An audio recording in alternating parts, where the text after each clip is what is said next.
կա դասական մոդել։ Եվ ես զարմանում եմ, որ դա հարց առաջացնում, թե ինչպիսին է լինում երաշխավորված խաղաղությունը։ Հեծանի հորինելու կարիք չկա։ Այսինքն կոնկրետ այս բանին չեք դիտարկում որևէ պետություն կոնկրետ։ Ես դե անունը տվեցի։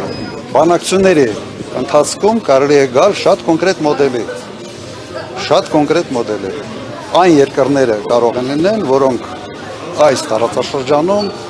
խաղաղությանը հետ կապված ունեն հետաքրքրություն, որ խաղաղությունը պահպանվի եւ կայուն լինի, կախված չլինի մեկ անձի հետ։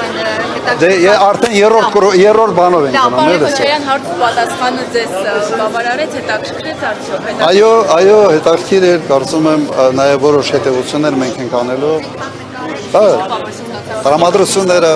Մարզայնացելություններից տպավորություններն էլի մարդիկ ինչպես են ընդունում, ինչ դժգոհություններ ունեն առհասարակ եւ իշխանության վարած քաղաքականությունների փաստորեն երեք նաեւ ձեզ թիրախավորելուց բացի նաեւ ընդդիմությանը ձայն տվող քաղաքացիներին հաստատի ամենաբարձր ամբիոնից թիրախավորեց շունշանդակով անվանեց, այսպես շունշանդակի անվանեց։ Ես չեմ կարող այդ բառապաշարն իջնել, կարծում եմ ուղղակի պետք է լավ մի բառ օգտագործել, շան տեղ չդնել այդ այն։